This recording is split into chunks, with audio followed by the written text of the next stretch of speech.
जो संयुक्त मोर्चे के लोग वहाँ पे गांव-गांव गए और उन्होंने वहाँ पे मेहनत करी तो उसका रंग वो दिखा। वहाँ पे बीजेपी को हार हुई और वहाँ पे जो ममता बनर्जी है उसकी वहाँ पे जीत हुई। अब ये जिला पंचायत के जो अध्यक्ष बनेंगे इसमें पूरे विपक्ष को एक होना चाहिए। विपक्ष एक होगा तो इनको आप मात दे सकते हो। अगर विपक्ष एक नहीं होगा तो ये फिर हावी होंगे। तो लोगों को डरने की घबराने की जरूरत नहीं है। सब लोग इकट्ठे होकर इनका मुकाबला अगर करोगे तो आप जिंदा रहोगे, नहीं तो ये जिला पंचायत अध्यक्ष अपने बनाएंगे और कम वोट इनकी है उसके बावजूद भी ये बनावेंगे क्योंकि पुलिस फोर्स इनके हाथ में है, तो इनका मुकाबला करना पड़ेगा। आंदोलन तो चलते रहेंगे क्योंकि देश की आज़ादी की जो लड़ाई थी उसके आंदोलन 90 वर्ष चले, तो किसान तो वापसी नहीं जाएगा। किसान तो लड़ाई लड़ेगा और पूरे देश के हालात बहुत खराब है। पूरा देश को आधा देश इन्होंने बेच लिया। जो बड़ी बड़ी कंपनियां थी वे बेचने पर लगे हुए हैं। उसमें जो भी मरीज आ रहा है उसको लुटा दो। जो ऑक्सीजन की जरूरत है, ऑक्सीजन के बगैर लोग मर रहे हैं तो उनको ऑक्सीजन मिल जाए। आगे किसी को हॉस्पिटल में रेफर करना है वहाँ पे कर दो, उसका कोविड सेंटर नाम दे दो, ऑक्सीजन बैंक नाम दे दो, ऑक्सीजन के हॉस्पिटल आप उनको दे दो, हल्की सी उनके मेडिसिन दे दो, तो ये दे सकते हैं। लेकिन सरकार हाथ खड़े करके और सरकार पब्लिक को बीच में छोड़ के भाग गई है। नहीं, पूरा विश्वास खो चुकी है। बाहर से कुछ चीज आ रही है तो कहाँ मदद मिल रही है, कहाँ सामान जा रहा है। मतलब एक ऑक्सीजन और ऑक्सीजन किट भी नहीं बढ़ रही।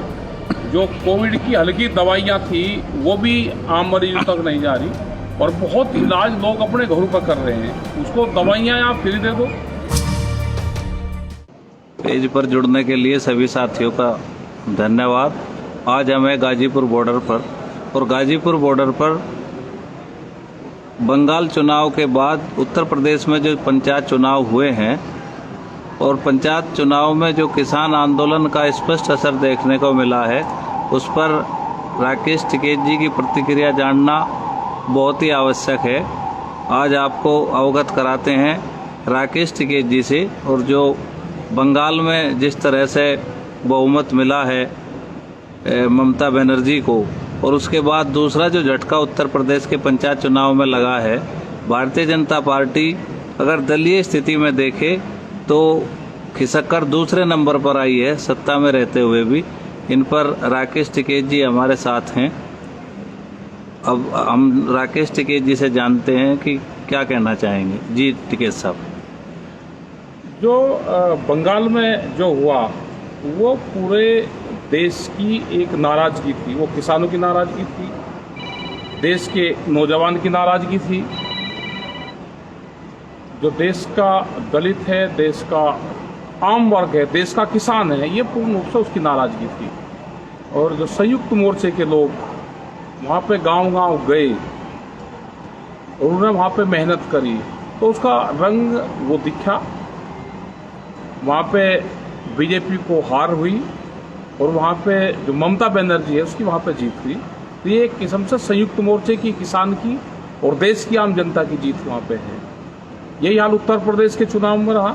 जो पंचायत के चुनाव है या प्रधानी के चुनाव है उसमें भी यही है कि बहुत करारी हार बीजेपी की हुई है और बहुत जगह धोखाधड़ी से इन्होंने अपने लोग जिताए। पूरा पुलिस प्रशासन का पूरा मिसयूज करा गया, लोगों को जबरदस्ती हराया गया। जो जीते हुए कैंडिडेट थे उनको हराने का काम करा गया। उसके बावजूद भी बहुत बुरी हालात है। आज अब ये जिला पंचायत के जो अध्यक्ष बनेंगे इसमें पूरे विपक्ष को एक होना चाहिए। विपक्ष एक होगा तो इनको आप मात दे सकते हो। अगर विपक्ष एक नहीं होगा तो ये फिर हावी होंगे और पूरा जो इनका पुलिस फोर्स है, जो इनको एसओज हैं, जो थाने हैं, वे पूरा जिला पंचायत अध्यक्ष का चुनाव लड़वाने का काम करेंगे। तो लोगों को डरने की घबराने की जरूरत नहीं है। सब लोग इकट्ठे होकर इनका मुकाबला अगर करोगे तो आप जिंदा रहोगे, नहीं तो ये जिला पंचायत अध्यक्ष अपने बनाएंगे और कम वोट इनकी है उसके बावजूद भी ये बनावेंगे, क्योंकि पुलिस फोर्स इनके हाथ में है, तो इनका मुकाबला करना पड़ेगा।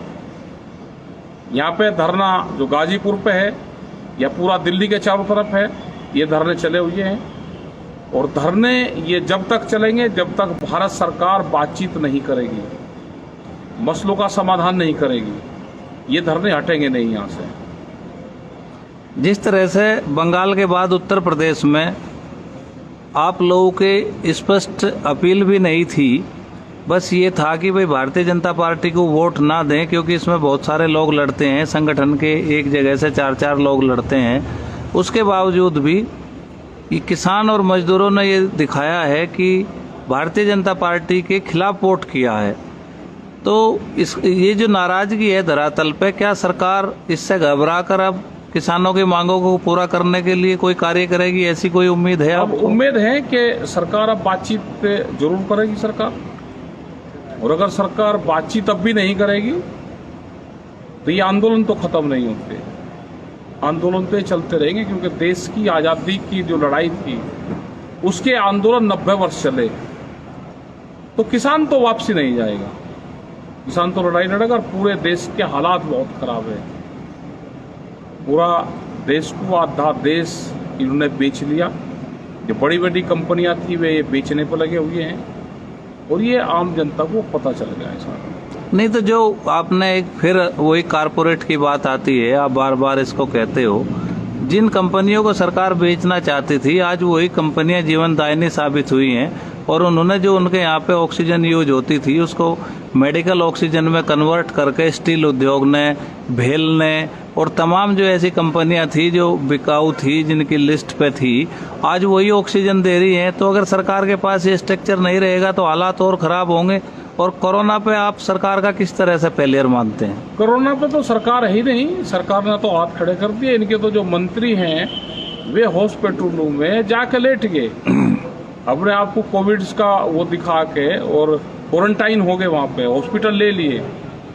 बहुत ये भ्रष्टाचार हॉस्पिटल में हुआ।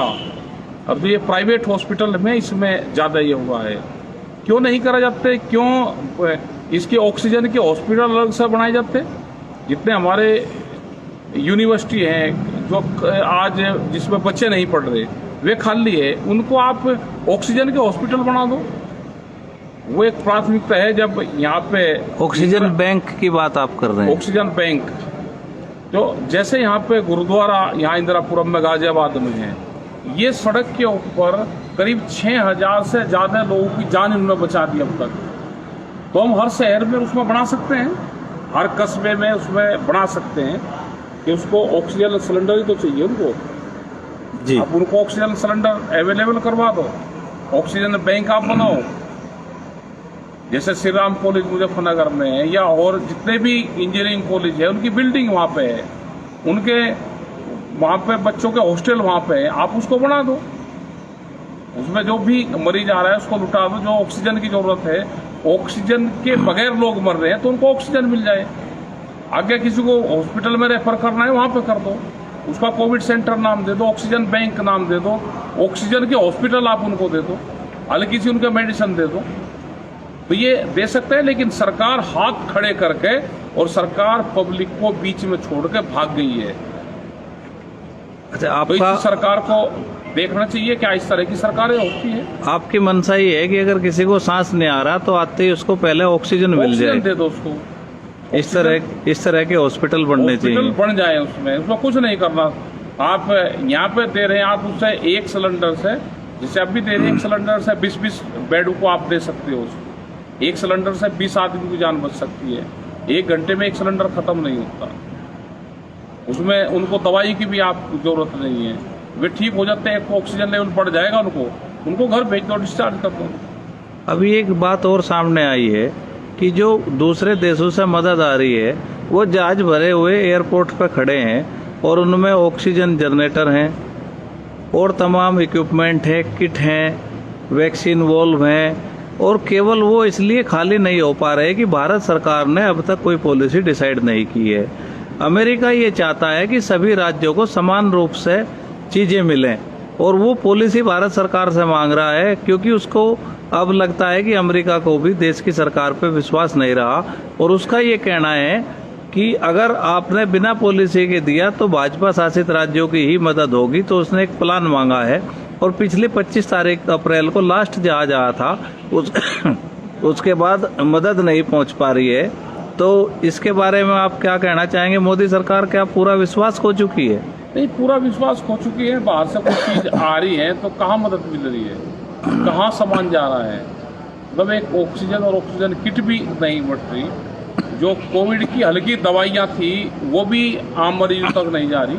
और बहुत इलाज लोग अपने घरों पर कर रहे हैं, उसको दवाइयाँ आप फ्री दे दो, दवाइयाँ नहीं मिल रही, इंजेक्शन नकली मिल रहे हैं। जो मॉनिटरिंग सिस्टम था वो भी पूरा फैल रहे हैं, जो अधिकारी थे वे भी छुप रहे हैं।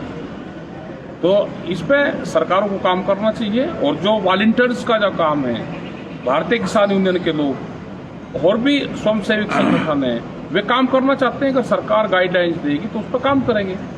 यहाँ पे भी हम दे रहे हैं, मदद करवा रहे हैं। जो लोग आ रहे हैं उनकी मदद यहाँ पे करते हैं, तो उस पर काम करना चाहिए। तो आप ये चाहते हैं कि सरकार जो है कोविड का एक सर्टिफाइड इलाज का पर्चा दवाई जारी करे, जिससे कोई भी स्वयं सहायता समूह या कोई भी संगठन जनता को उपलब्ध करा सके। अगर ऐसा नहीं होगा तो उनके ऊपर मुकदमे दर्ज होने का खतरा है, ऐसा भी आप चाहते हैं? हाँ, बिल्कुल होना चाहिए। अधिकारियों की जिम्मेदारी है। वे कुछ किट बनी है और उन किट में आप सामान रख दो। एक किस्म से आप कोई भी कोविड का हो तो उसको आप दे दो। एक उसमें सैनिटाइजर दे दो, कुछ उसमें दवाइयाँ उसमें दे दो, कुछ उसमें मास्क दे दो, ये सारी चीजें दे दो। नहीं, अभी एक बात आपने कही कि बहुत सारे संगठन करना चाहते हैं, लेकिन उनको इस बात का खतरा है कि अगर किसी की डेथ होगी तो उनके ऊपर मुकदमा ना हो जाए। तो सरकार को एक सामान्य लक्षण के लिए एक पर्चा जारी करना चाहिए। एक पर्चा जारी करें, उस पर डॉक्टरों की टीम बना दो। कोई मुकदमे नहीं कर रहा। आप अगर देखोगे और डॉक्टर अगर ठीक काम करें तो कोई वो नहीं कर रहा। एक बीमारी है, इस बीमारी से सब लोग उसमें मदद करेंगे। सब लोग, आज भी तो लोग मर रहे हैं। आप जितनी हेल्प कर सकते हैं डॉक्टर, वे हेल्प करें उसमें। सरकारी अधिकारी हैं, वे हेल्प करें उसमें। अंतर्राष्ट्रीय स्तर पर देखा जाए तो जो कोविड का रिकवरी रेट है वो 99% है, यानी कि 99% लोग ठीक हो सकते हैं। तो जिस बीमारी का रिकवरी रेट 99% हो, उसको महामारी की तरह से ट्रीट किया जाना।